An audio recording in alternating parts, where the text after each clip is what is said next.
Before I start this video, I'm glad to say I'm not the only one who wanted to discuss women in ancient Greece and the lack of impact your sex has in-game. YouTuber Loomer made a video about how Ubisoft has a choosy relationship with historical accuracy, and it blends well with the subject of my video. Please watch his video as he has a lot more insights into the AC franchise than I do. The link is in the description. From 300 to Clash of the Titans, just about everybody knows the myths and history of ancient Greece.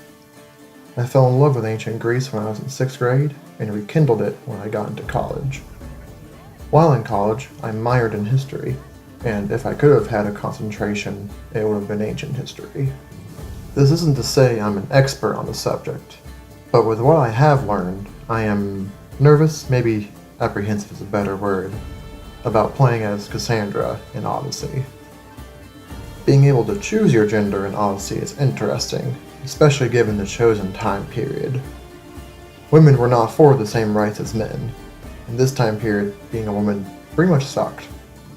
In Athens, women were kept to the house, taking care of their children and doing other homebound jobs.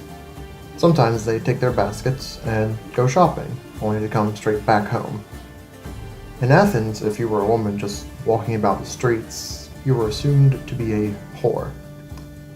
Women were controlled by their father, brother, or their husband.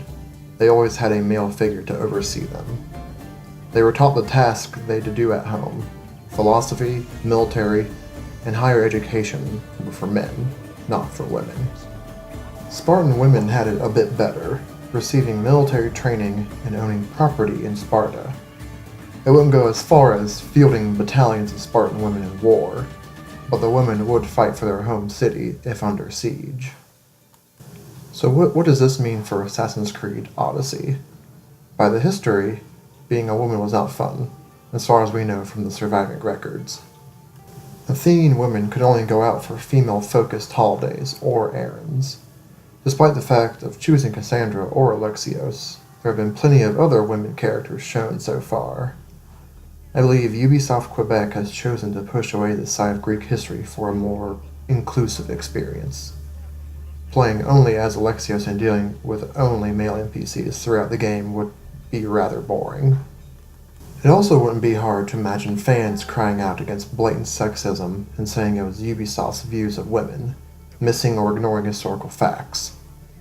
In this regard, I wouldn't blame them for dismissing this part of ancient Greek history. Playing as a mercenary is already a gray area, and both women and mercenaries usually weren't given too much thought in historical records. Though I hope for some sort of dialogue that recognizes the views ancient Greeks had on women, at least in Athens. This could range from anything like women being stopped in the street, to Athenian soldiers trying to pick a fight with Cassandra when she enters the city. Regardless of how Ubisoft dealt with this facet of history, I will enjoy the hell out of this game. I just wanted to bring up this bit to educate the audience and to actually apply my knowledge to a video game, and that doesn't happen very often. But what do you think? Do you think Ubisoft made the right choice in downplaying this aspect of history? For any female gamers, would having sexism aimed at Cassandra help or hinder your experience with the game? Let me know what you think, guys, and thanks for watching.